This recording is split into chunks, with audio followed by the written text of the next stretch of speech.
Is America still a representative government, or are politicians now choosing their voters instead of voters choosing their politicians?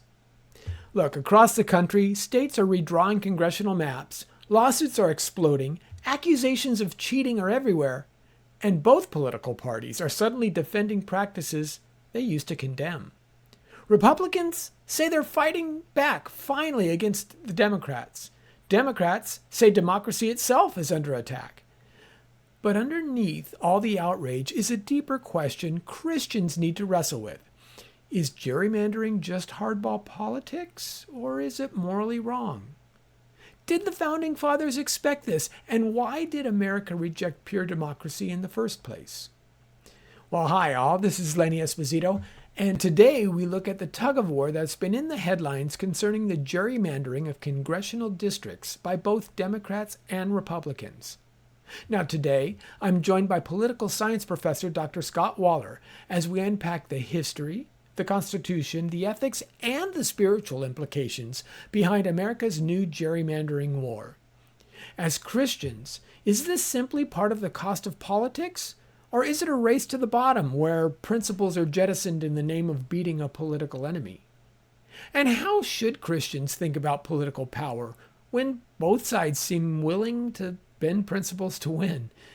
Well, stay tuned as we discuss and wrestle with these crucial issues, all coming up on this. Come let us reason together.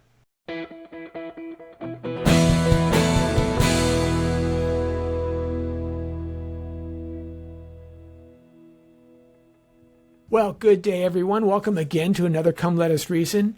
And as I was talking about in our intro, we are going to look at a question that is getting tons of attention these days as the stakes keep rising in the battle between the different political parties and how we are to be represented in our government. Redistricting is all that everyone is talking about. We are seeing Supreme Court cases on it. We're noting how much that it is being used or abused, as the case determines based on, I guess, what side and what decision you're looking at. We're seeing things like even Kamala Harris, who recently came out and started finding that once the redistricting issue started to again favor Republicans, she starts making other suggestions to, quote, keep people from cheating. And she uses that word cheating. I find that an interesting word to use. But it does prompt certain questions. We live in a constitutional republic. So how do we properly represent the will of the people? And is gerrymandering a way to do that? Is it legitimate? Is it illegitimate? More importantly, we as Christians, how should we think about this issue? Now, I didn't want to tackle this whole idea by myself, so I decided to bring in an expert. I am joined by Dr. Scott Waller, who teaches political science. He's chair, actually, of the political science department at Biola University. He's taught there for 23 years, and his research interests involve the intersection of religion and politics, jurisprudence surrounding the First Amendment's religion clauses, which, Scott, we're going to have you on to talk about that specifically down the road, I know. Right. And the changing trajectory of judicial powers within the Article 3 branch. Now, he comes from the great state of Missouri, and but he calls California his home, of course, for being here for that long teaching at Biola. He's also the author of several interesting papers, American Democracy is in Trouble, From Christianity Today, Why Many Evangelicals Support Donald Trump and the Federalist. We did a show on that with Doug Guerrera, as well as Is Religion Serious Enough to be Taken Seriously? So, Scott, first of all, welcome to the show. Glad to have you with me. Pleased to be here with you today, Lenny. Yeah, so first of all, what brought you into the interest of, now you started out your undergrad as a philosophy major, but you are also a political scientist. And especially in analytic philosophy, the whole concept is to get very well-defined terms and make sure everything follows logically, that the conclusions are following directly from the premises. In politics, that's not the case. So tell me how you got interested in political science as well. Yeah, actually, I have to go back a little bit further in my academic pedigree. I actually started as an undergraduate in accounting and finance, practiced as a CPA for a while after my undergraduate years. What kicked me into the world of analytic philosophy was having an extended number of years in campus ministry. And Lenny, we figured out pretty quickly that unless you knew the language of the university, which is the world of ideas, that you're really just not going to be very good at doing campus evangelism, discipleship, the kinds of work we were looking to do. And that's what initially drove me to the world of analytic philosophy. I had no idea effectively what I was getting myself into. But every once in a while, the likes of J.P. Moreland and William Lane Craig and others would come across our midst in that campus ministry world. And I said to myself, if I knew half of what those people knew, I'd be a lot better at this. So that's, I kind of went toward the graduate degree in philosophy as a kind of staff development or professional development. And what got me into the world of political science was loving the philosophical training, but being somewhat frustrated by the kind of penchant that many philosophers have to want to keep drilling down and drilling and drilling and drilling. And I wanted to see how these ideas played out. And somebody who was a few years ahead of me came down into my world and said, you should do a political science PhD. And I had never taken a class in American political science, so one can imagine how lost you might feel starting my political science endeavors at the graduate level, particularly at that level. But one finds a way. Wow, that's very interesting, and you've thrived there. So, but you've also taken your philosophy degree, obviously, and put it to good use through the approaching of religion and faith, which really does go back to the battle of ideas. And I guess that kind of is part of why I asked you on for this episode, because you can't not be alive and in America today and not see the raging debates that are starting over gerrymandering. Of course, for anyone who's not, or maybe they've forgotten since it's been a while, there were the way this whole kind of comeuppance has started. Now, gerrymandering has been around for, I'm going to say, I think it was 1850 or 1860, the first gerrymander. Back further than that, early part of the 19th century. Oh, okay, even earlier than that. Yeah, about 1812. When they drew it up in the paper and it got its name, and it looked like that. That's the classic one. That's the classic diagram that everybody looks at. That's it looks like a salamander, and the person who was attributed at configuring that salamander-like district was Elbridge Gerry, so hence the name gerrymander. Yeah, and of course that has been part and parcel of our political structure since the Constitution really implemented the idea that every 10 years a census must be taken of the public, and so that they can be properly represented. Now, when our nation was young and small, our representation grew as the population grew. Then we obviously had to cap it at 435 representatives because we just simply couldn't continue to support multiple new representatives in the House. Senate has always been 2 senators per state, so that's one of the great compromises that we know have been fixed. But because there's a cap, then what happens is as the population shifts, as it grows, you have to come up with new districts that theoretically hold the same number of people, but how those lines are drawn can be really up to the states. And I believe constitutionally it was left up to the states. And that gave people, especially as it showed more power in representative government, the ability to start drawing circles around the people who will keep them in and dividing those who will keep them out. Is that a fair summation of what gerrymandering is? Yes, gerrymandering is implicated in the House of Representatives. Each state has 2 senators, so there's no sense gerrymandering a state. A state is a state.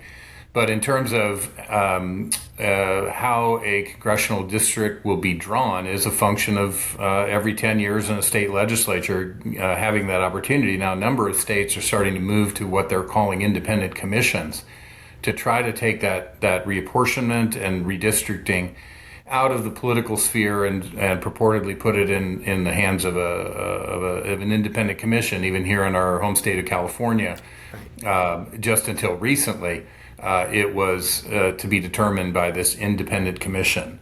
And the argument there is let's try to be more fair. Let's try to step away from the political hubbubaloo and have something that kind of represents fairness and makes sense, and so that people aren't unduly sort of boxed out or unduly boxed in a certain kind of way. So this is all representative of the House. Yeah, exactly. And of course, as one of the two legislative branches, you need House representation, though if you are part of the Democratic Party and you hold power, or if you're part of the Republican Party, you hold power. That means that you get to chair all the different committees. The bills that you bring up for review have a more likely chance of passing. There's all kinds of things that follow from that. If you're a Republican president, if you have a Republican Congress, you're more likely to get your projects enacted. So all of those things are true. And you're right. I remember even when in high school taking a federal government, my teacher said, if you take the redistricting out of the hands of the politicians and put them in the hands of the judges, what kind of lines do judges like to draw? They don't like to draw these weird squiggly lines. They like to draw nice straight ones. I think that was a little overambitious for him to claim, actually. But back in the 1980s, maybe that was more true than it is today. Regardless, interesting things have come about. So Trump, who was looking last year at a possible turn of the House was Republican. It is a Republican majority right now. And many Democrats were saying that the House was going to flip. There was going to be a blue wave, and the Republicans were going to be voted out of power before Trump could enact all of his programs. So one of the things that he supposedly did was to ask individual states to redistrict themselves, to gerrymander, if you will, especially Texas. Texas is a state that doesn't have an independent commission that is allowed to redraw their districts as they see fit. And he told them that they are going to they should reconstruct their congressional districts in such a way that would retain the Republican majority. Of course, the Democrats reacted violently to this, not the least of which was the state of California. And the state of California, as you said, does have enshrined in its state constitution an independent commission. This was a bill that was passed by the people. It was one of the propositions that we'd voted on in the past. And it puts together an independent commission of the same number of Republicans, same number of Democrats, and a couple of independents, if I remember correctly. And so California wouldn't be able to redistrict. Now, California is heavily blue currently. And the idea was that Newsom and company put up Proposition 50 in order to, quote unquote, temporarily suspend that independent commission so that they could counter the move that Trump was doing in Texas. And they said that this was something about fairness. And that started the gerrymander wars, is what I'm going to call it, where different states started to say, oh, well, if you're going to do that, then I'm going to do this, right? And it started to elevate and escalate and become more contentious. In the middle of this, there was another decision that the United States Supreme Court just came out concerning the state of Virginia, because the state of Virginia is what we would call a purple state. It's actually a little bit more Republican than Democrat, but because the high concentration of population centers near Washington, D.C. especially, and that surrounding, no surprise that the folks who live near Washington, D.C. and work in Washington, D.C. are much more amenable to government largesse than, say, the people out in the country. But because those high population centers, they currently have a map that is 6-5. In the last election, 6 of them went Republican, 5 of them went Democrat. But they wanted to redraw the districts so that it would be 10-1. 10 Democrats to 1 Republican. Again, they're saying, they claimed that this was a move towards restoring fairness, to stop Republican cheating. And this, rhetoric gets thrown around quite a bit, so we do want to address that.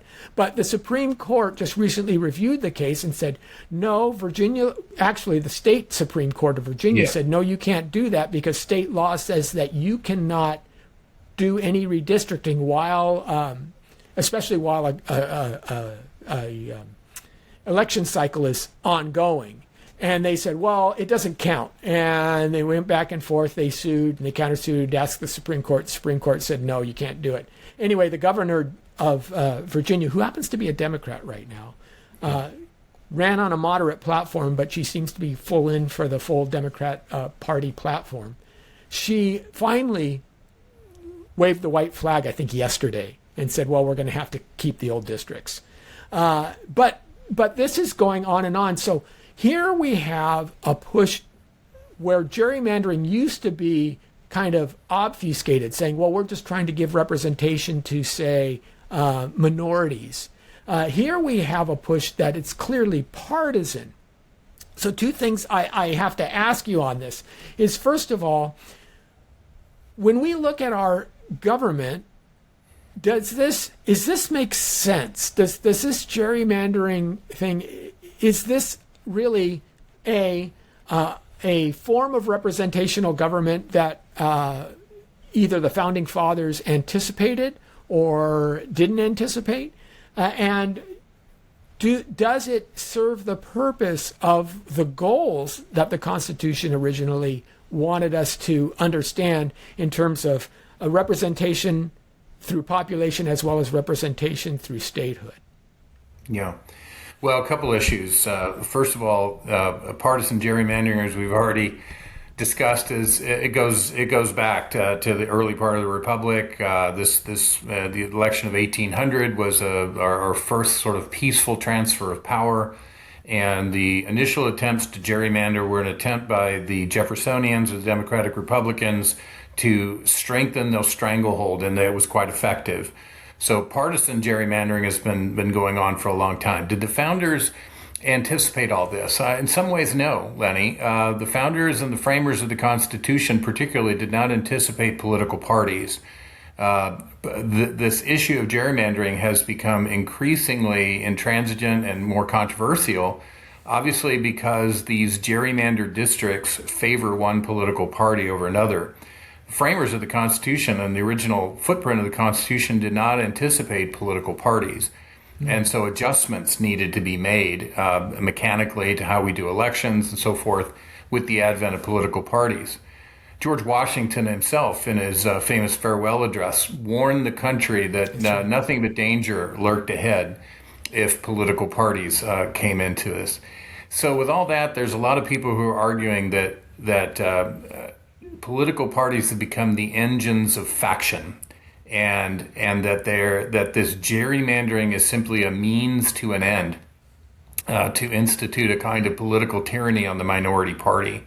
And so in these states like California and Virginia and now Tennessee and Mississippi and all the states that are currently undergoing a kind of shift, they represent opportunities to not just get control, but to increase their control, to move Virginia from 6 Dem, 5 Republican to 10-1 is an attempt to politically marginalize Republican voters in the state of Virginia. Similarly, in Texas, there's no doubt that the state legislature in Texas is interested in increasing the Republican stranglehold on their delegation to the House of Representatives as well. In this case, to the denigration of Democrats. And then, of course, you've got this issue out here in California, as you've mentioned. So what we have going on here really boils down to some math.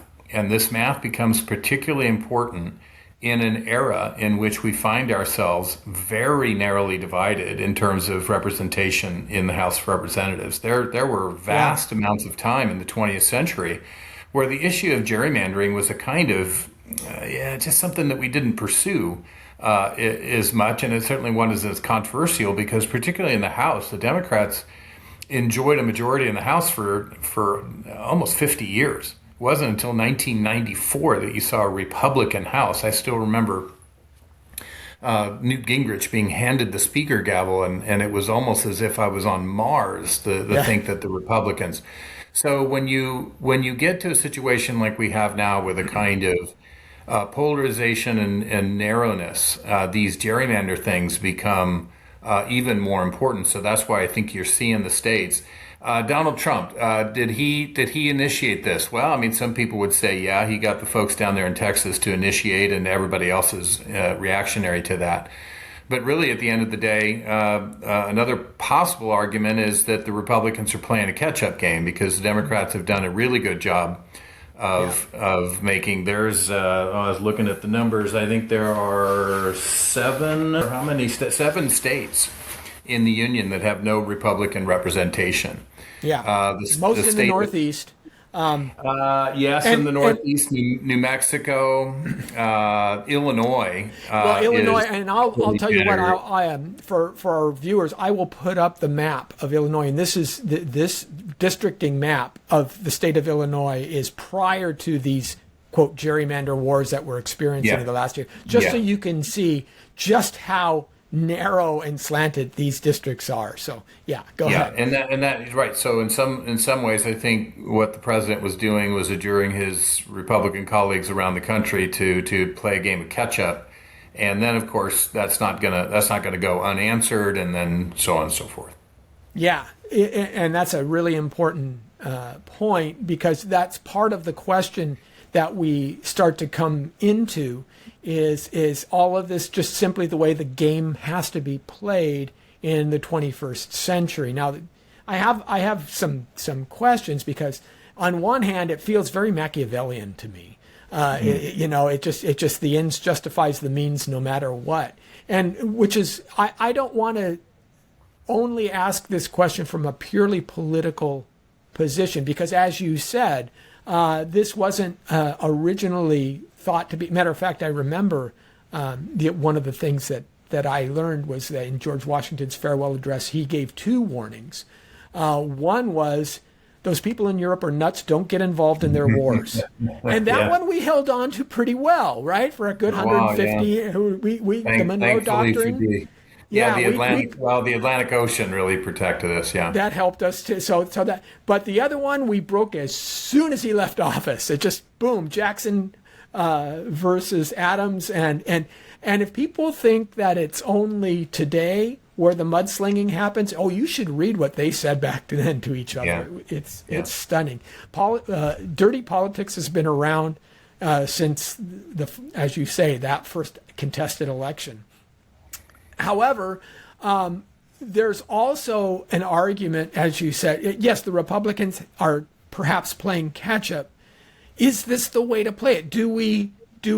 Are we boxed in to a system where we have to, and is it cheating that, is this something, it seems to me to be disingenuous for the Democrats, who were very successful at gerrymandering for at least 50 years, to all of a sudden label it as cheating because the other side's starting to get better at it. And that is one of the rubs that I have. How do we control this idea? How do we, especially if in the state of California you have the voters by a 66% margin pass, no, we want an independent redistricting commission to do it, and yet they turn around on a dime and say, no, but we'll suspend it because Trump. And really, that was the only argument offered. That was the only argument offered for Proposition 50, because Trump, and that was enough. And it causes me concern. So is this the only game in town? Are we stuck with it? Well, yes, I think we are. I mean, one answer to one of your questions was sort of what's the backstop, and the ultimate answer is the people. If a state moves like Texas or moves like California or tries to in Virginia, and the people of the state perceive that they've gotten over their skis and they're displeased. Well, it may take a little time, but the function of elections, particularly in the state house elections, have the potential needed effect to make the corrective. So at the end of the day, we do find ourselves in a kind of ugly zero-sum game where states are going tit for tat on these issues. The ultimate legitimacy comes ultimately from the people, and to a certain extent, the Republicans have been able to do catch-up. I was giving a post-mortem on the Obama 8 years, and one of I'm pulling up a slide here. One of the implications of the 8 years of the Obama administration from 2009 through 16 was a net loss of 949 seats in state legislatures, and that represented a net loss of 29 state legislatures. And Republicans you're talking about. Yes. The Democrats lost that many seats. They lost control of that many state legislatures. And so it's now putting Republicans in a position in the post-Obama years to do these kinds of things, because 2020 rolled around right after the Obama years and provided, according to that opportunity for Republicans to play catch up a bit. I see. So it's the first time they've even had the opportunity to try and counteract the Democrat gerrymandering that happened in a while. Yes. How many states? How many of these congressional districts affect state elections? Do any states use the gerrymandered congressional districts as a guide or understanding how to for state legislature divisions and things like that? And so that, for example, the state of California was very much mixed for a very long time. We had Republican governors all the way through the start of the new millennium, and then it's become deeper and deeper blue. Now, I remember the days of Willie Brown and how we just felt like we put in term limits because it's like these guys will never leave office. But it feels like it's a different time now.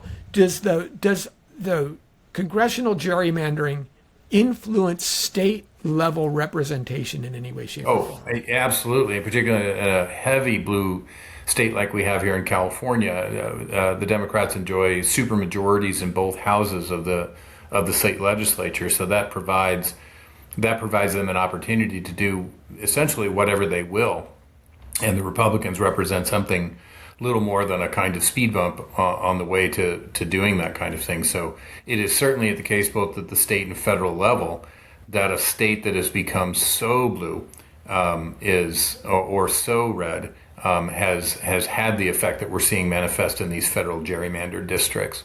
And that's a function of a larger story in American politics, of an increasing divide between the rural and urban vote. This again is, I think, something not fully anticipated by the founders. When you look at a map, your listeners might type into a search engine the Clinton Archipelago, and you might put that up later if you have that ability to really demonstrate in 2016 the landmass that Hillary Clinton won, and she won, if you recall back in 2016. She won the popular vote. Donald Trump, controversially and surprisingly, won the electoral vote. But when you look at the landmass associated by county of what Clinton won, she effectively won the urban areas. Well, of course, there's a lot of people who live in urban areas. California is dominated by the big cities: San Diego, Los Angeles, San Francisco. And when you look at a map of California county by county, you might think it's a red state. But those concentrated votes in the urban area really drive, and that makes this question increasingly difficult because of that urban versus rural divide in the vote. Yeah, a lot of people have said that if you really were to divide California, you can't divide it into northern and southern. You should divide it into coastal and inland. You should draw the line straight up and down, because people think differently. They act differently, and would vote differently, but as you say, the votes are many times diluted. And it becomes frustrating because the concept underlying the Constitution is representative, right? And famously, when coming out of one of the constitutional conventions, a woman asked Ben Franklin, well, what kind of government do we have? And he says, a republic, if you can keep it. And are we in the if you can keep it states? See, we are not a democracy as a pure democracy.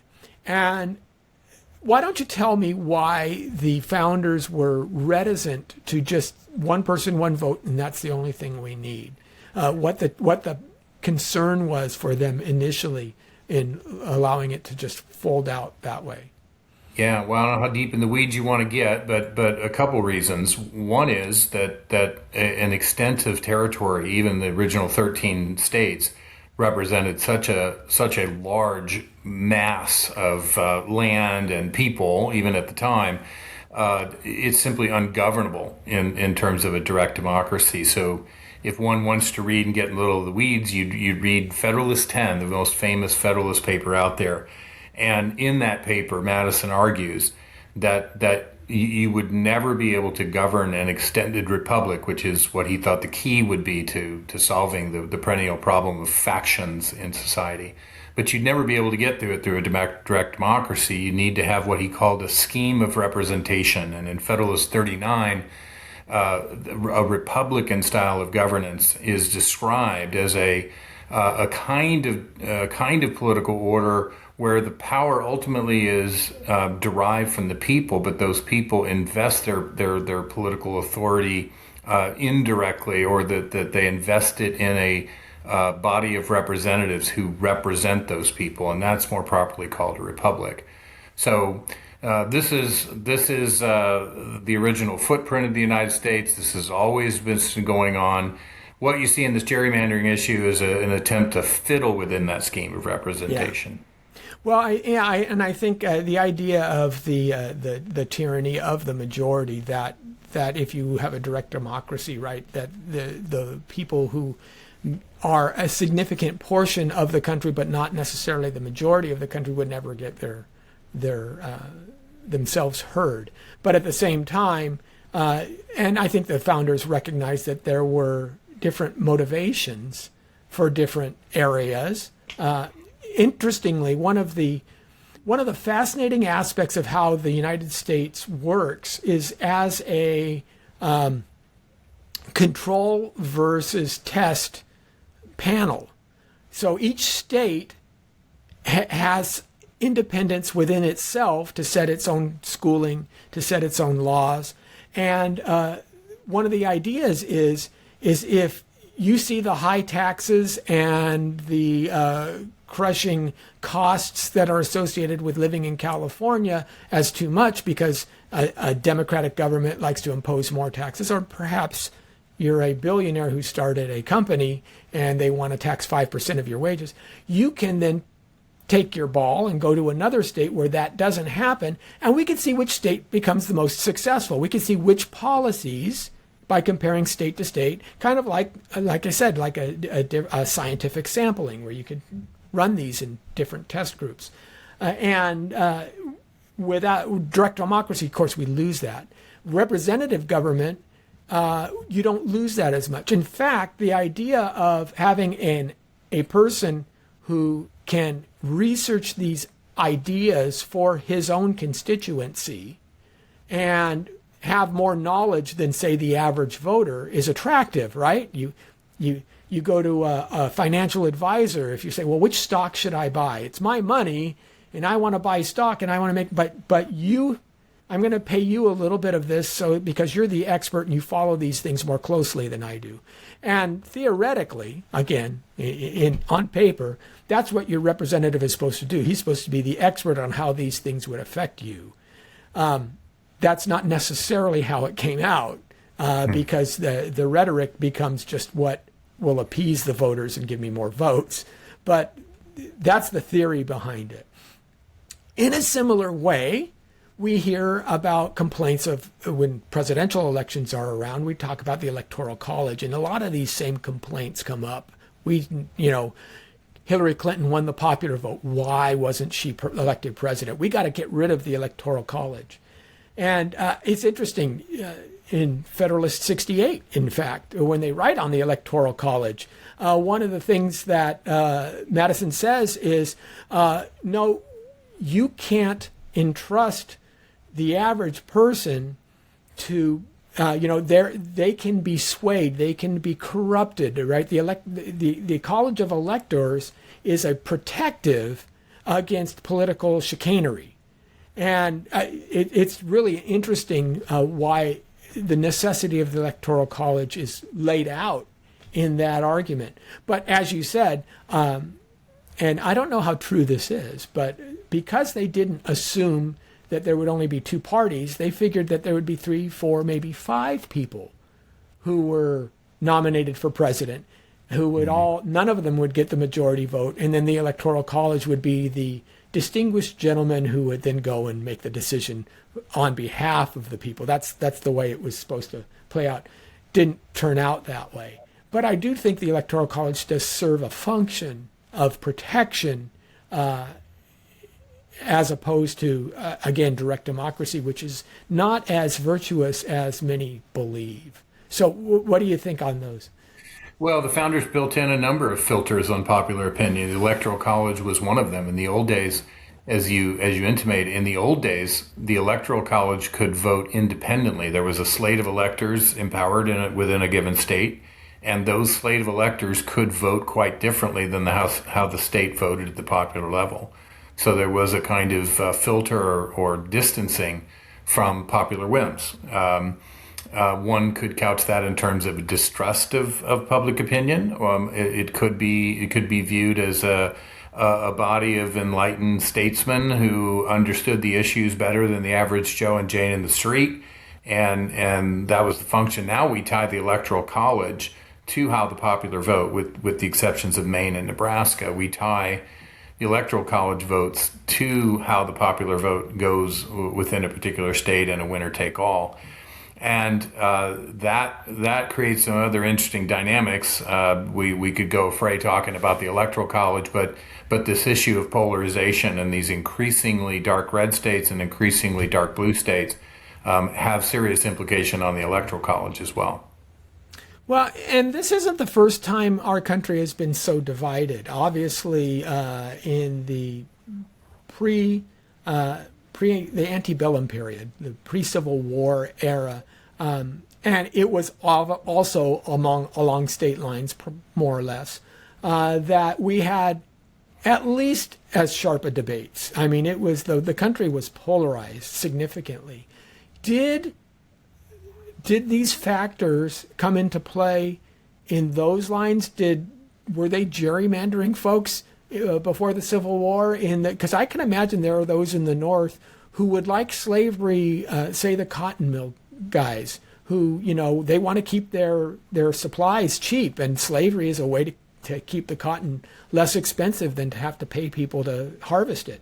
So I'm just kind of curious as if whether gerrymandering became a factious issue, in a similar time of division in our country. Yeah, well, the antebellum South particularly became increasingly dug in on the issue of slavery. One of the little-known facts of American history was that it was almost the universal voice of the framers of the Constitution that slavery would be a kind of mist. It would be evanescent, that it was here today and gone tomorrow. And that was the common and prevailing view at the time. With the invention of the cotton gin, it made slavery economically viable. And you start to see the South dig in on this issue. A guy named John C. Calhoun, who was one of the vice presidents of the United States under Andrew Jackson, was probably the leading Southern apologist on the issue of slavery. So there's two issues going on in those first 40 to 50 years of the country's existence. The one is that the issue of slavery becomes an increasingly divisive issue, and it leads to exactly what Washington argued in his farewell address, is that if we ever adopt mass political parties, as was adopted in Europe, they lead to nothing but heartburn and heartache. And the heartache that he said would happen was that people would start to develop closer allegiances at the regional level, state level, versus the national level. And that's exactly what you see in kinds of the divide ultimately in the 1850s and the 1860s between the Republicans, the party for the, at least against the expansion of slavery, if not its abolition, and the Democrats, who possessed a kind of northern wing and a southern wing, which ultimately became the Confederate States of America. The other big issue that's a point of divide is the it's kind of a residual, if you know anything about the Federalist anti-Federalist debate of the 1780s, where you have a group of Americans in the 1780s concerned that the Federalist prescription, which ultimately saw the light of day in the Constitution, would empower the national government with too much power. So those first 30 to 40 years of the country's history, there's a lot of wrangling over federal exertion of power and states pushing back on it. On a host of different issues, not to mention the issue of slavery. And it's the courts, the Supreme Court particularly, that serves as the kind of giant parent, keeping the increasingly warring factions between mostly southern states and the federal government, sort of adjudicating that war. The issue of slavery becomes such an issue that when the court effectively sides with the Southern slave interest in a court case in the late 1850s, the infamous Dred Scott decision, that's seen as the fuse that eventually lights the Civil War. Wow. Yeah. Dred Scott is, and I'd love to dive into that, but that's a whole different topic for a whole different day. So let me ask you this, though. Let's come at it from another angle, because as I read current pundits, say the Jonah Goldbergs, even conservative folks, some of them are saying, do we really want to go down this road of gerrymandering because they did it well, now we're going to do it better, then it's going to provoke them to respond again on another angle, and basically, you throw a punch, I throw a punch, pretty soon we're both bloodied on the floor and nobody wins. Is that a valid objection? Is that realistic? Because at the end of the day, as you said, you went into politics not simply for the concept, the idea, the abstract way that things should work, but we have to understand how things work in the real world, what the actual outcomes will be, not what we'd hope that they would be if everybody plays by the rules. And so do you think that there's merit to the idea of, if we keep this up, we're just going to go sink lower and lower and lower? Yeah, and I have heard. I heard the other day Karl Rove, who was the sort of the brain trust of George W. Bush and his big political guy, lament the fact that he said it's a mistake that the Republicans have done this because it's invited a kind of escalation of things. At the end of the day, it may be to the advantage of Republicans in this dispensation of things because numerically they control more state caucuses. When you look at an electoral map, you see more red than blue, but those blue states are very populous, but numerically there's fewer of them. So all that to say, Lenny, that in the current day, the Republicans have more chess pieces on the board to play with because they've got more states in which they are likely enjoying the majority in these state legislatures, and some increasingly so.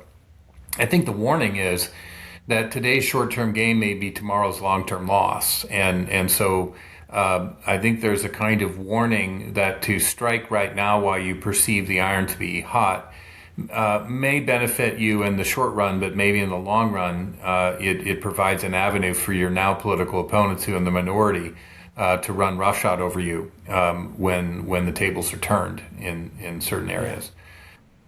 Well, yeah, we see that actually in the gubernatorial race in the state of California, right? One of the things that the Democrats did, that because they were so certain that there would always be a majority of Democratic gubernatorial candidates that would take the vote, that they created, instead of a party primary where the top candidate from each party moves on to the final election, they created a top two. And jungle so primary. the top two vote getters. Yeah, yeah. And the problem is now that there's so many Democrats running for governor, that the top two candidates polling right now are both Republican, or at least they were as of a couple of weeks ago. I think Xavier Barrera has pulled ahead of some of those folks now, but this is the kind of thing where it can come back and bite you if you're not careful. And I think that's, again, short-term gains, long-term losses. Unfortunately, most politicians that I've known and the policies that they implement, I mean, all we have to do is look at the budget, look at questions of Social Security, things like that. Short-term gain seems to be the only thing that they're interested in. Kicking the can down the road for the next guy to solve seems to be kind of part of the job description in their understanding. Right. So right. I don't know how that. And there are principles. I mean, not to just simply be utilitarians out there, but in terms of there are people who are principled on both sides of the aisle and just say that on principle it's just not right to be marginalizing a large preponderance of your state. To have Virginia go 10-1 certainly marginalizes and disenfranchises in a certain way. Quite a few Republicans in the Commonwealth of Virginia. Yeah. Well, I feel disenfranchised. I mean, in my state, I know that, for example, I live in Riverside, and I know that we would be red. We just would be. But because of the redistricting, I am forced to have a Democratic state representative. It's part of that issue. But principle is kind of the next question that I wanted to bring up, because we aren't simply political animals. We're, at least we shouldn't be, as Christians. Christianity has always held a different kind of a standard, and sometimes that standard is to default to what's right, even if it means that you will suffer in between time, right? You'll suffer because of the decision that you made, as long as you're doing it to honor God. It's a principled statement. And so how should, as Christians, how should we set our Christianity as the foundation that informs our political thought, as not merely in terms of gerrymandering, I think that's one aspect of it, but in terms of politics in general? Because more of what I'm seeing from both parties, from the Republicans as well as the Democrats, is a fleeing from a standard of morality and into one of, as you say, utilitarianism. So how, as Christians, should we approach our political understanding? Should we be supportive of the gerrymandering aspects in order to do better in terms of, say, Supreme Court justices who will overturn Dobbs? There's real ramifications. Lives are saved because Republicans were able to confirm Supreme Court justices. Trump was able to nominate Supreme Court justices who were more conservative, and they were able to take an originalist view on these questions. And so there are real results that come out of that. But at the same time, what should our principled stand be, and how should we understand this first and foremost, not as the name on our ballot, but the name on our Bible? That's great. I think a really good example of this, if I could name drop a bit, Senator John Thune. John Thune is a Biola graduate. It's not widely known, I think, at the national level that Senator Thune was a college student in our midst at Biola University in the late 1970s into the 1980s. And I've had more than a few times just the senator and I being able to just talk through these kinds of things. And I think he represents a kind of,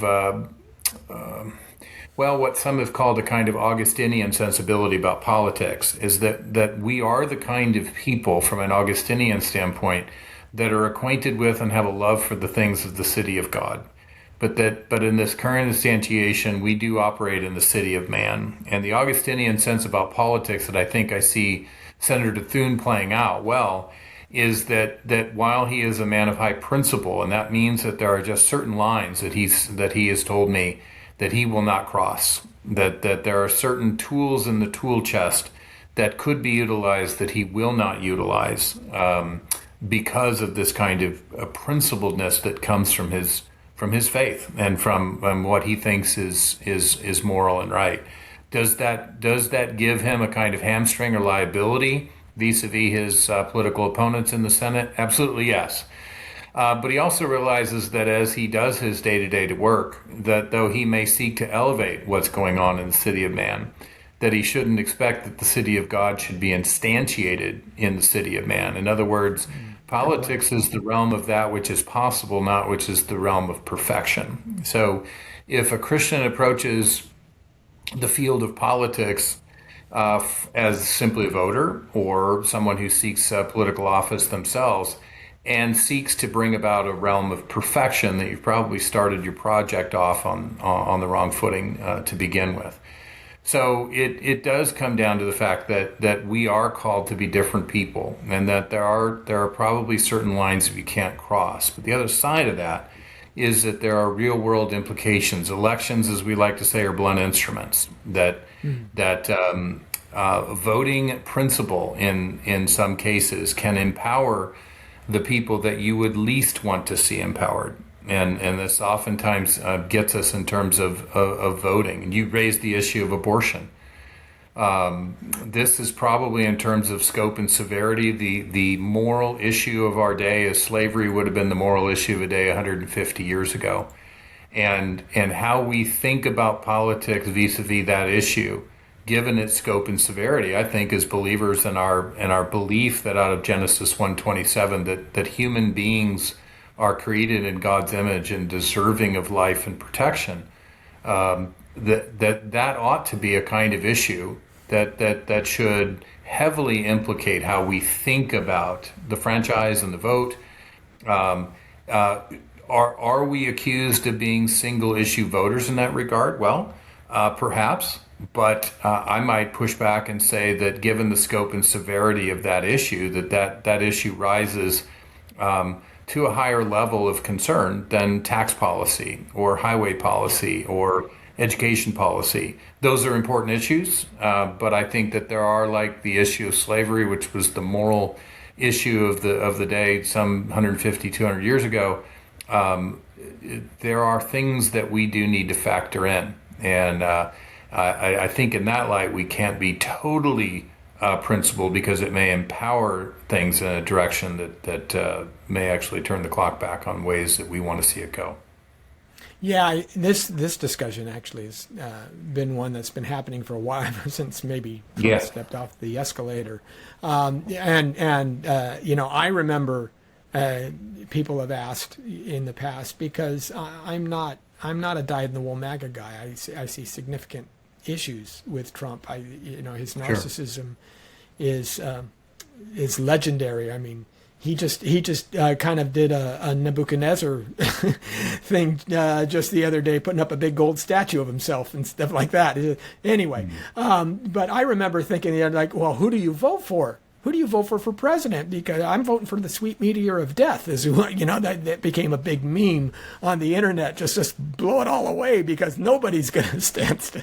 But at the end of the day, you have to say it's not simply, yes, it's the person we're voting for, but there's things that follow from that. For example, the cabinet, and how those people, what their framework is as they start to tackle these questions, because it's not. It's really the secondary and the tertiary individuals who are going to make the day-to-day decisions. And do you want individuals who align with a Democratic platform, who align with a Republican platform? Are they more likely to align with your goals? Politics, as you say, politics is, to put it deftly, it would say politics is the art of compromise. You'll never get perfection. You always have to compromise, because it's real people in the real world. And we have to do that. So this whole idea of, I can't vote for the lesser of two evils. Well, when those are the only two choices in town, you really have no other options. And it's better to vote for the lesser of two evils than allow the greater of two evils to triumph. I just think that makes sense. Yeah, and there might be circumstances. In my personal view, I don't think we've arrived at it, but there might be some circumstances where the binary choice between candidate and candidate A and candidate B, both of them are so clearly disqualified in the minds of who a believer could vote for.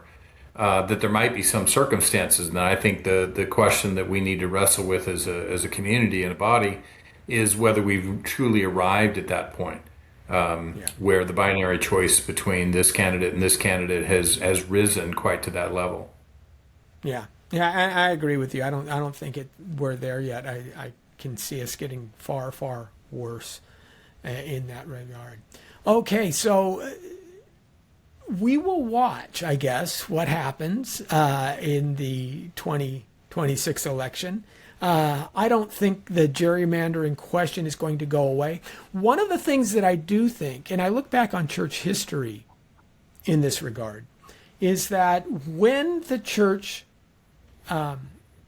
was forming, they would normally go along happy as they were until you had a heresy pop up, until you had an Arius or the Docetists or whoever make an argument, or Marcion start to talk about which books should belong in the Bible, or some Gnostic ideas, things of this nature. And the church would usually respond, well, that's not right, but we better hurry up and figure out what is right so that we can tell it. And a lot of times, so take the Arian controversy, which lasted through much of the 4th century, through the different councils, right? The Council of Nicaea was just the beginning of that thing.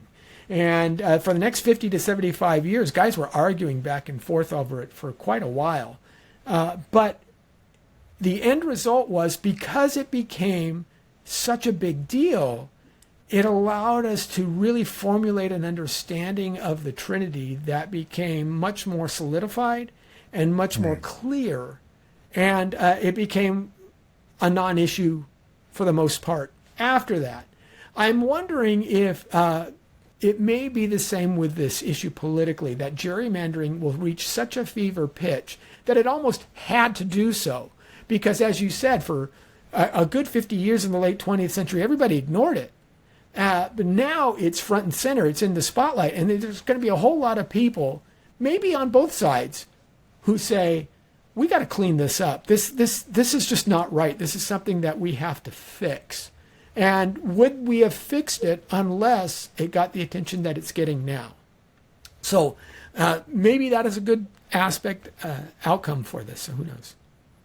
Well, I think people need to take a deep breath and realize something, that there are 3 years left of the Trump administration. What I'm looking for is to see what things are going to look like in the post-Trump era. I think that things are at a fever pitch right now because the Democratic Party is largely animated by a severe animus to Donald Trump personally and his policies and his direction. And I think that they are going to do their level best to pursue anything that they can pursue to fight this man, fight his administration.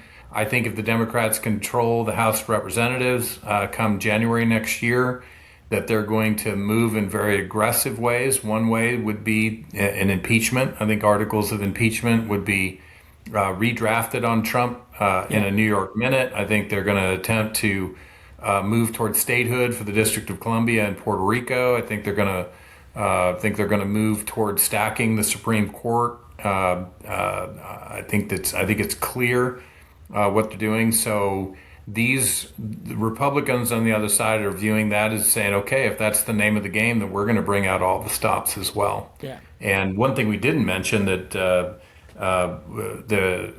Louisiana case that came down that argued that racial components and demographics cannot be used to produce what's called majority-minority districts. That's right. And I took a picture the other day of how many Democratic seats are are controlled by these majority-minority districts, largely African Americans representing those districts. And the argument comes out of the Civil Rights Act of the 1960s, where, given some history, there was a need to specifically kind of gerrymander some districts to make sure that African Americans had representation. And again, this is feeding the urban-rural divide that we see more and more. But with the advent of that Louisiana case that came down not so long ago, and the unconstitutionality of using racial factors, you're seeing a number of states move, and that's only going to help Republicans, I think, in that sense, because as they redistrict away from these minority-majority districts, that's only going to create more red districts. Yeah, agreed. As a matter of fact, it's stunning to see one of the representatives from the state of South Carolina complain, there will be no black representation in South Carolina. Have you met Tim Scott? The right kind of. You're right. Mm-hmm. Yeah. So. Yes. Well, politicians are what they are. Yeah. It's the old joke. Consistency is not the hallmark of a career politician. It's I always tell my students to see beyond what they call in Washington kabuki theater. That there's certain, when you're in the minority, there are certain arguments that are in your quiver, and then when you're in the majority, there are certain arguments that are in your quiver, and when you find yourself out of the majority and the minority, you adopt arguments that you just fought against, and vice versa. And one needs to sort of see beyond that. So I think you alluded to that before, where Governor Pritzker in Illinois is talking about stealing and criminal activity of gerrymandering, this, that, and the other in Texas, ignoring the fact that his state is one of the most gerrymandered states in the republic.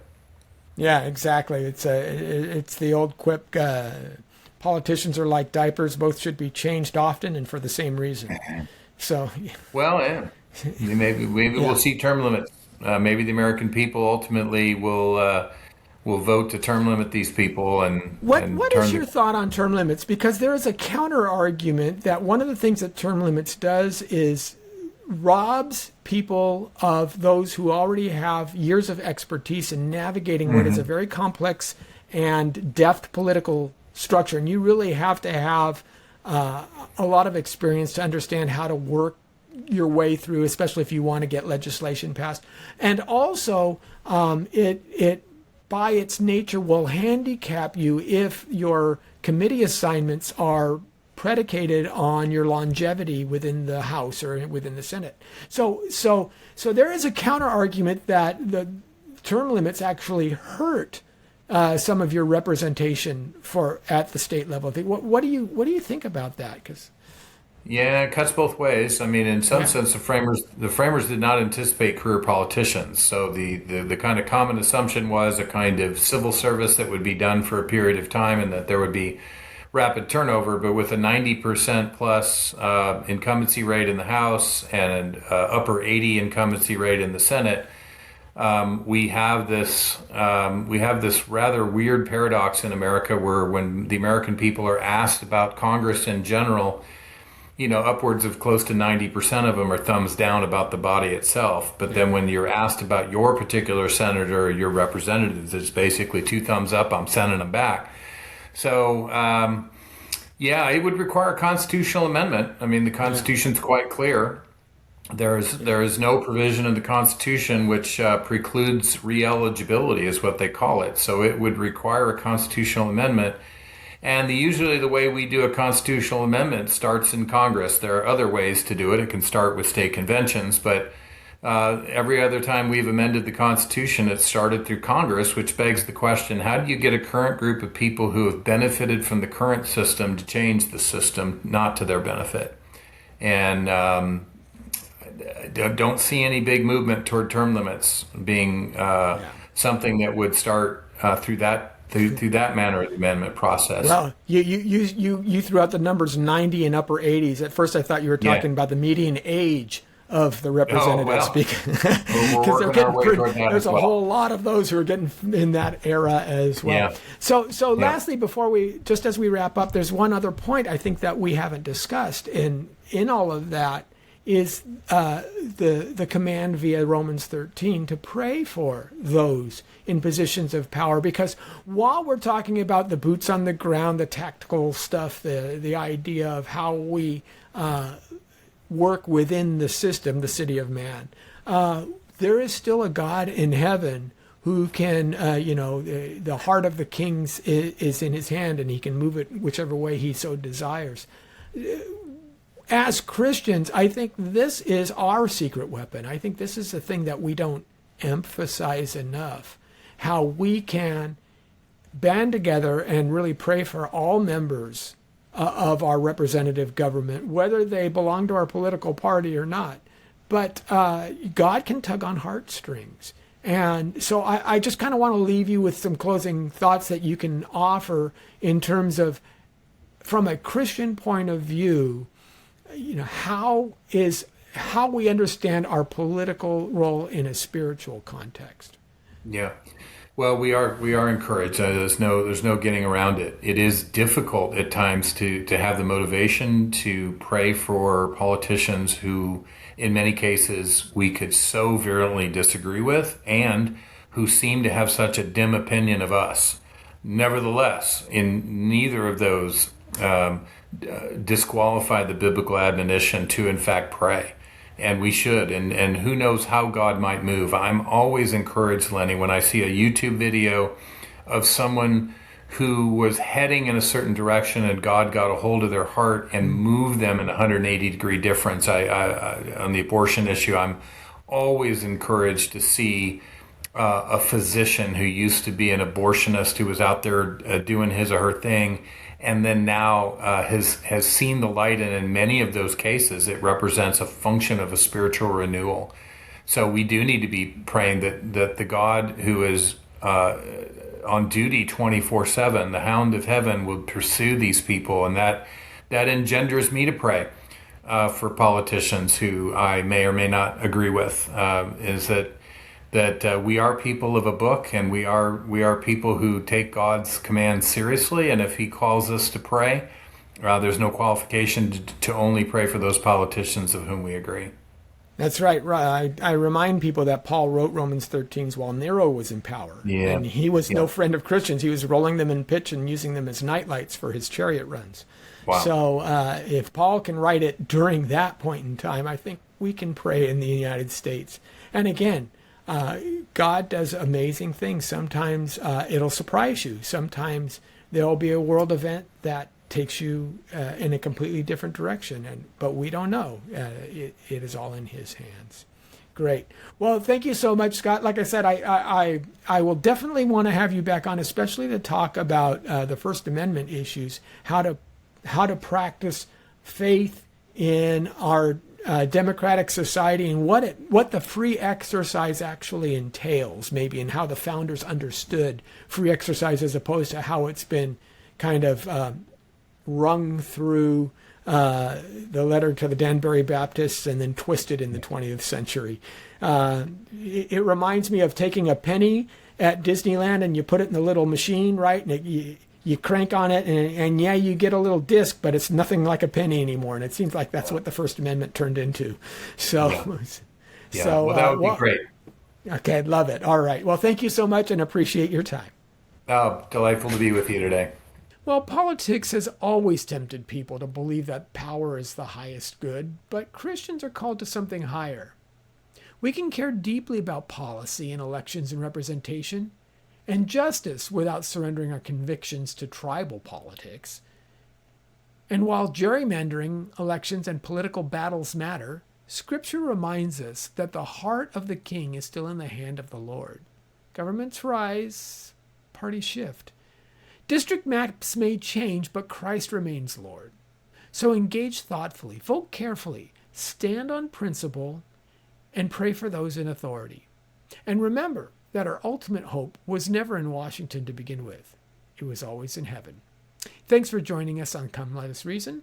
And if you've enjoyed this podcast, subscribe and forward it to a friend. Until next week, I'll see you then.